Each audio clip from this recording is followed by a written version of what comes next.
ये बात है। आपने तवज्जो जी, किसी से मरऊब नहीं होना।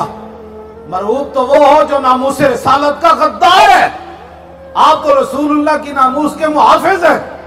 गद्दार वो परेशान तो वो जिसने खत्म नबूवत पर डाका डाला। परेशान तो वो जिसने गुस्ताखे रसूल औरत को छोड़कर उस पर नाज किया। और परेशान तो वो जिसने कुरान हदीस निसाब से निकाला। परेशान तो वो जिसने मस्जिदों से स्पीकर उतारे। परेशान तो वो जो कहता है कि पाकिस्तान में जो जिहाद की बात करते हैं वो कश्मीर के साथ जुल्म कर रहे हैं। मैंने कहा तारीख नहीं पढ़ी, तूने क्रिकेट की पढ़ी है ना। अगर तूने इस्लाम की तारीख पढ़ी होती तो तुझे बात न करता जिहाद के खिलाफ। जिहादी से तो मक्का फतह हुआ, जिहादी से तो महमूद गजनवी ने सोमनाथ का मंदिर तोड़ा, जिहादी से तो सहाबा कराम ने 2 सुपर पावरें गिरा